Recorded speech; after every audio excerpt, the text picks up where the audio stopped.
Oi, gente! Na nossa aula de História do Brasil, hoje a gente vai falar sobre ocupações territoriais. Bom, por que a gente vai falar sobre as ocupações territoriais? Na nossa última aula, a gente falou sobre bandeirantismo, certo? E a gente observou as grandes expedições bandeirantes que foram feitas no país.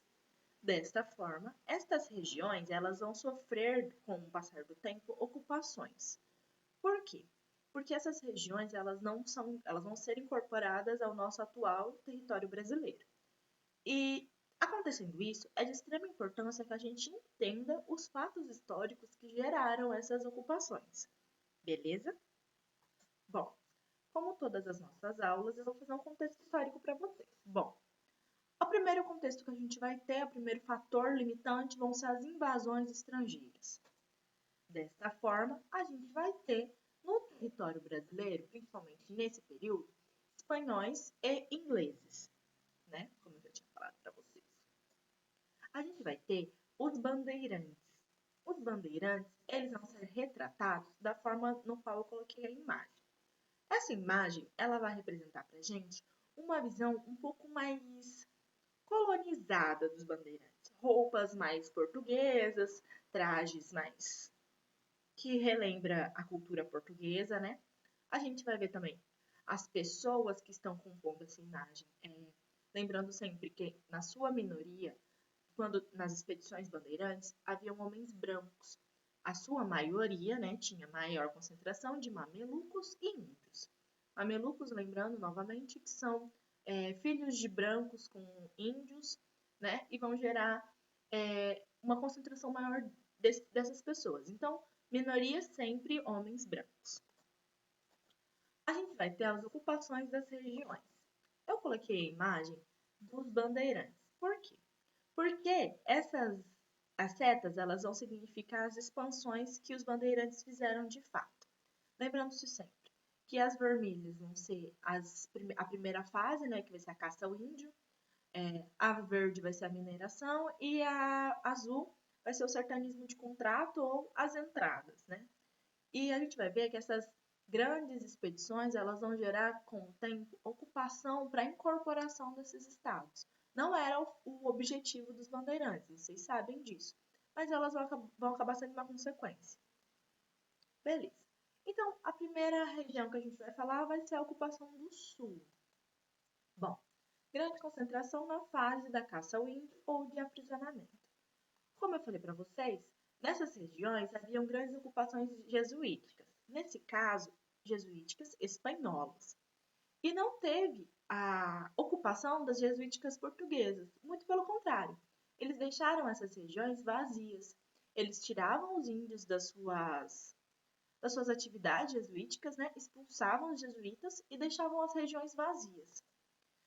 Por que eles não ficavam nessa região, né?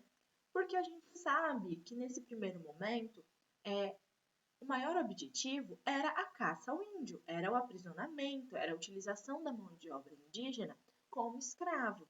Então, para eles, essa região ela não vai ser importante como objetivo. Ó, a gente precisa ocupar para poder manter anexado ao Brasil. Não. Muito pelo contrário, eles só queriam um índio, eles pegavam os índios e iam embora. Isso vai causar um grande problema. Por quê? Os jesuítas, eles tinham grandes rebanhos bovinos e de mulares, né? E que com a ausência dos jesuítas, eles vão se dispersar, vão ocupar regiões e eles vão se reproduzir muito rapidamente pela boa adaptação ao clima e pelas terras que haviam também. Desta forma, com o tempo, né, as pessoas elas vão ficar sabendo que existia um grande rebanho, né, no sul e sem dono, porque não tinha quem conseguisse controlar esse rebanho, né? E vão atrair pessoas para essa região. Ou seja, a partir da metade a metade do século XVII, a concentração de pessoas ela vai aumentar nesse extremo sul e vai gerar uma ocupação de certa forma dita já. Beleza. Desta forma, a gente vai dividir a ocupação do sul em 3 períodos. Primeiro, os jesuítas que vão retornar à região sulina, né? e vão fundar os 7 povos das Missões em 1687. O segundo, os colonos paulistas, que vão fundar cidades como Paranaguá, São Francisco e Laguna, e vão ser pontos de apoio para a apropriação de rebanhos de gado, ou seja, eles já vão com o intuito de controlar esse gado e conseguir vender. E a terceira ocupação, o terceiro movimento, vão ser através de autoridades portuguesas, que vão fundar em 1680, anotem essa data, a colônia de Sacramento, que ela vai estar bem na margem do Rio da Prata, já com a visão de incorporar esse território ao Brasil. Olha como os portugueses já foram mais além. Eles vão olhar aquela região como uma forma de, aquela região não é nossa, vamos pegar, vamos ocupar, para que possamos um dia anexar ela às nossas terras. Muito inteligente. E isso vai gerar uma atividade pastoril na região. Bom, de meados do século XVII até a primeira e a segunda década do século seguinte, a gente vai ter uma atividade pastoril bem modesta, ou seja, a atividade ela não vai ser o grande objetivo. Por quê? Existia uma distância muito grande entre o mercado consumidor e a produtora, de fato, né? As regiões onde havia esses rebanhos, e eles não conseguiam vender a carne do gado como algo em boas condições, né? Por conta da distância, muitas carnes foram perdidas. Então, por muito tempo, a atividade pastoril dessa região ela vai ser caracterizada somente pela venda do couro, porque não vai ter utilidade a carne, se vocês entendem. E por não ter um sistema eficiente de conservação de carne, né, para vendas de regiões distintas, então, distantes no caso. Então não vai ter como eles falarem, a gente precisa fazer um gado de boa qualidade, a gente precisa ter pastos de boa qualidade, então não vai ter isso. Por esse motivo, né, a engorda do gado ela vai ser uma coisa secundária, assim, não vai ser de importância se o gado está bem ou não. O importante era o couro, a venda do couro. Beleza. Por esse motivo, os pastos eram de propriedade coletiva. Pessoal, essa diferença entre propriedade coletiva, quando muitas pessoas utilizam da mesma propriedade, para a propriedade privada, vai ser a grande diferença do nosso sul, desse período de passagem do sul. Por quê? Porque a partir do momento que eles descobrem regiões auríferas em Minas Gerais, vai haver uma mudança na economia dessa região. Por quê? Porque eles vão precisar de gado e das mulas para transporte do ouro.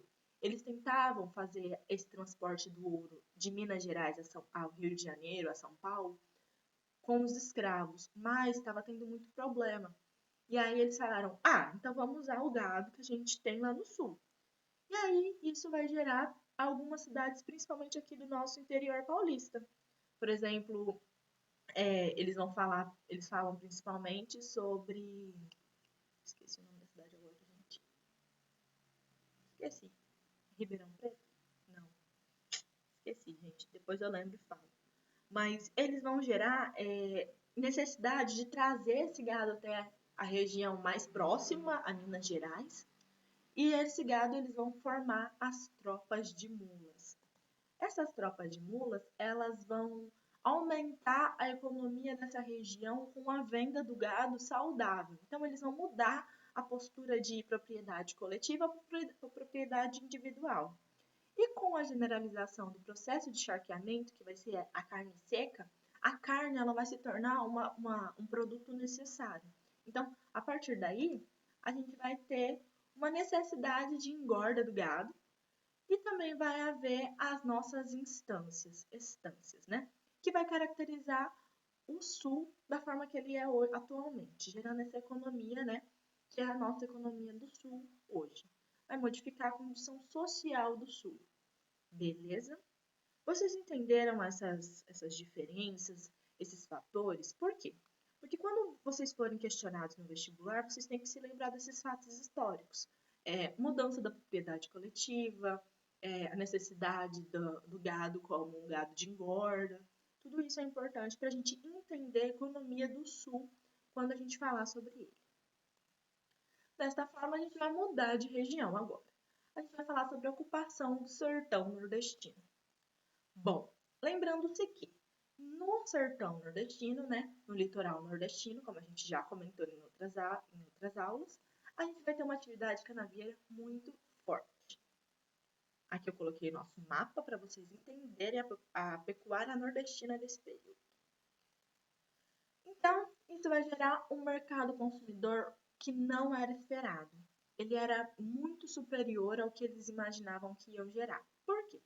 Com as grandes concentrações de grandes senhores de engenhos nessas regiões, existia uma necessidade de produtos que não estava chegando ao Nordeste. Desta forma, eles começaram a produzir esses produtos também.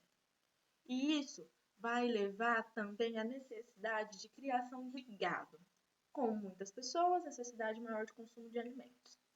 E vai acabar explorando a região do sertão. A região do sertão ela vai sair do litoral e vai adentrar o país de forma concreta, né? Como vocês podem ver aqui do lado, a gente vai ter em branco a ocupação da pecuária no século XVII e em escurinho, mais preto, assim, a ocupação no século XVIII. Vocês vão vendo que cada vez mais adentrando o centro-oeste do país, beleza? Por que isso vai acontecer? Porque eles precisavam fazer uma dinâmica, né, que conseguisse ocupar um maior número de terra e também suprir a necessidade do mercado consumidor. Isso porque também existia um elevado poder de compra. Os senhores de engenho ali nessa região tinham muito dinheiro. Então, eles poderiam muito bem cuidar tanto do gado quanto da produção canavieira. Aí a vaquinha. Então, tá bom. Isso foi a nossa ocupação do sertão nordestino. Bem rapidinho. A gente vai ter a ocupação do norte. Bom, a ocupação do norte ela vai ter uma característica muito diferente, porque ela vai ser quase um incentivo governamental, vai ser basicamente uma expansão oficial. A coroa portuguesa via essa região como algo muito propício a ter metais preciosos. A coroa preocupou-se em explorar e ocupar o litoral do Pará e do Vale Amazônico, não só devido à presença dos estrangeiros, lembra que eu falei dos estrangeiros? Então, eles se alojaram nessa região, mas também pela busca do ouro e da prata. Os nossos vizinhos espanhóis já tinham encontrado jazidas de prata. Então, por que não explorar um pouquinho mais dessa região do norte em busca do mesmo material? E foi o que aconteceu. Então, eles dividiram uma parte da administração para se concentrar principalmente no norte, construindo assim o estado do nosso atual Maranhão, que compreendia desde o Ceará até o Amazonas. Isso aconteceu em 1621. A gente vai ter a colonização do Vale Amazônico. A mais famosa expedição foi comandada pelo Pedro Teixeira em 1637, que saiu de Belém e explorou todo o rio, chegando a Quito, no Equador. Só que a caracterização geográfica do Amazonas em si não tinha como eles fazerem uma economia nessa região, né? Por conta das características geográficas. Eram muito montanhosas, muitos vales, e isso não era muito bom para a agricultura nesse período, ou para a pecuária em grande escala. E aí, o que a coroa ela falou? Bom, já que não tem como a gente ocupar essa região com pecuária e agricultura de fato que a gente conhece, vamos estudar e observar o que a gente vai encontrar nessa região. E foram o que eles fizeram. Eles começaram a adentrar as florestas e dentro da floresta eles encontraram os índios. Nesse período, os índios ainda estavam sendo aprisionados para escravização, né, para serem utilizados como mão de obra.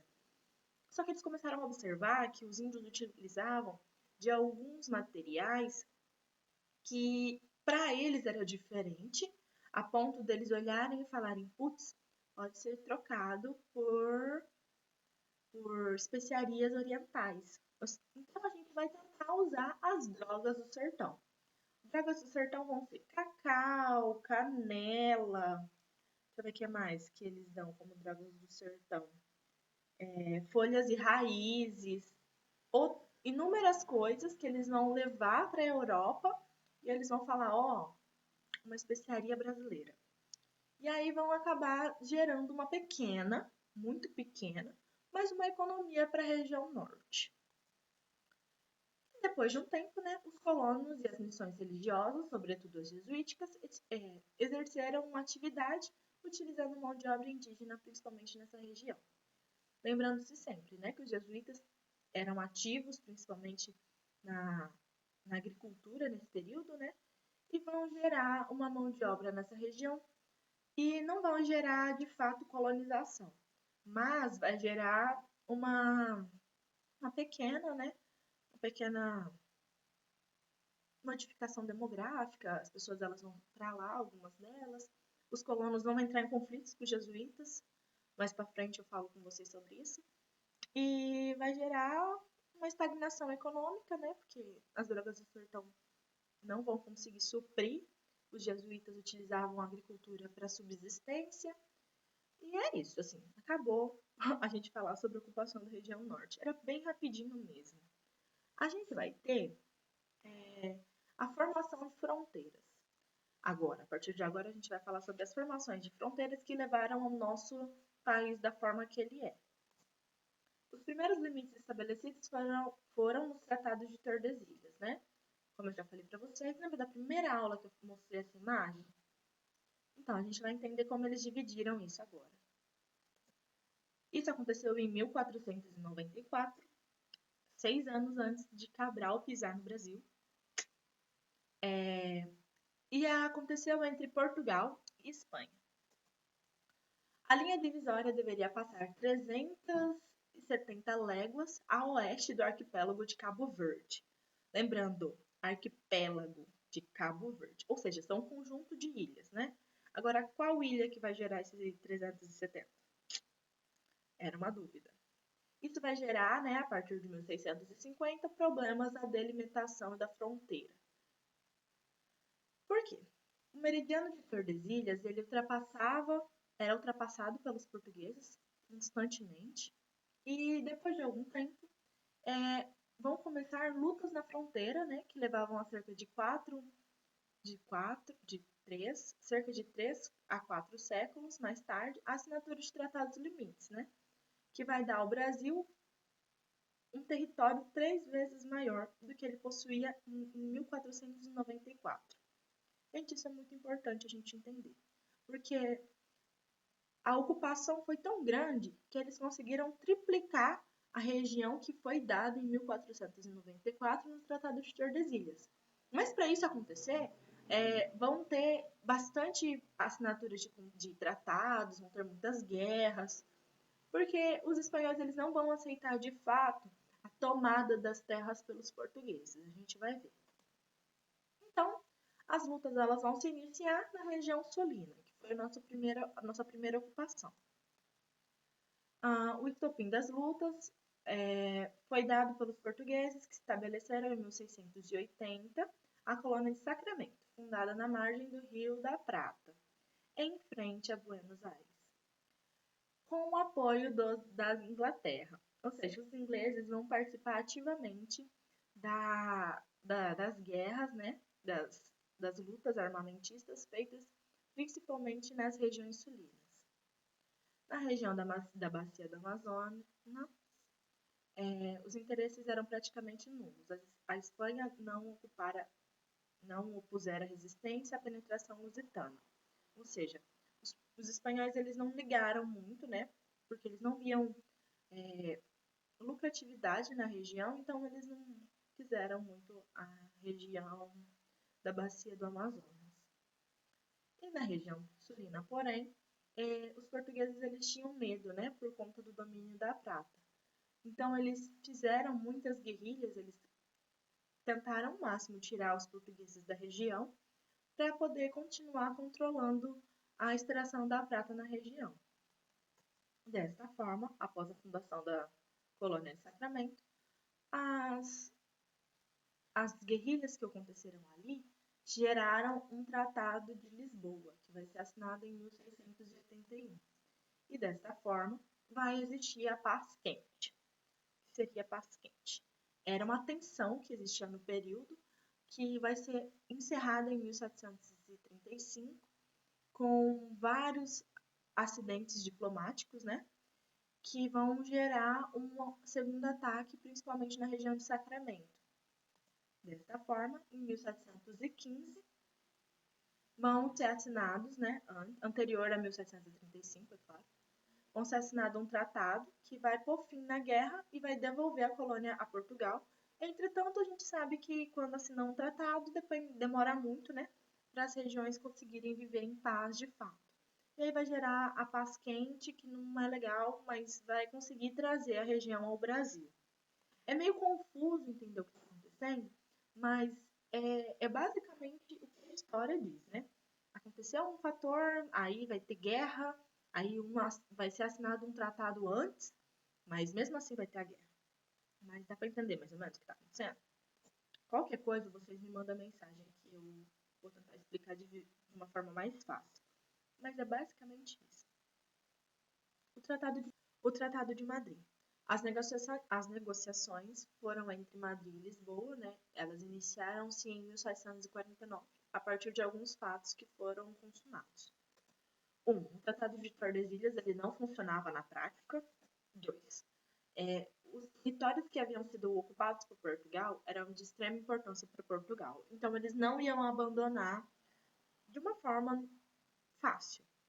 Então, Portugal foi lá e intercedeu através do Alexandre de Gusmão, pedindo que fossem utilizadas um princípio chamado uticoside, sei lá, não sei como falar isso aqui não. O que significa? Que a posse efetiva ela vai pertencer a quem estiver realmente ocupando. Desta forma, quem estava ocupando as terras? Portugal. Isso vai definir o Tratado de Madrid de acordo com o nosso atual país, que é hoje, basicamente. Bom, a gente vai ver que o Tratado de Madrid, de fato, vai gerar um país basicamente igual ao que a gente já tem hoje. E em preto vai ser os territórios que vão ser incorporados no Brasil depois, principalmente o Acre. E vai gerar os limites, né, territoriais, impedindo que os espanhóis pudessem adentrar essas regiões. O Tratado de Madrid atribuiu mais do que 95% do território que possui atualmente. As áreas que pertenciam ao mapa, isso foi tudo que eu falei. Aí o Acre e um pouquinho do Amazonas que vai ser incorporado, eles vão ser negociados em 1777 e 1905. E o Sul vai voltar a ser do domínio espanhol, alguns pedacinhos, principalmente aqueles aqui mais embaixo, né, que vai ser perdido e vai pertencer ao atual Uruguai hoje. Chegando ao nosso último tratado, que vai ser em 1777, que vai ser o Tratado de Santo Ildefonso. Bom, ele faz uma anulação ao Tratado de Madrid, que dá choques oficiais, ou seja, a colonização espanhola e portuguesa elas vão ter que ter limites. E dessa forma vai acabar gerando um grande conflito, né? Que vai gerar a busca das passagens. Só que em 1777, Portugal e Espanha assinam novamente esse tratado, que vai ser o Tratado de Santo Ildefonso, que vai gerar basicamente a perda da colônia de Sacramento e também 7 povos de missões, que era dos jesuítas. Portugal invadiu a ocupação e depois de algum tempo eles vão conseguir assinar incorporação através do Tratado de Badajoz, assinado em 1801. E é isso, pessoal, assim. Eu sei que é muito difícil, é muita coisa, mas é importante vocês saberem o que levou ao nosso país, de fato, como ele é atualmente, né? As nossas delimitações demográficas. Espero que vocês tenham entendido um pouquinho. Caso vocês não tenham entendido, por favor, me mandem mensagem. Eu vou tentar responder tudo, beleza? E essa lista vai ser um pouquinho mais densa, então, por favor, tentem fazer ela, tentem fazer as outras listas. Eu coloquei um resumo para vocês lá no Drive. E era isso. Muito obrigada e beijo!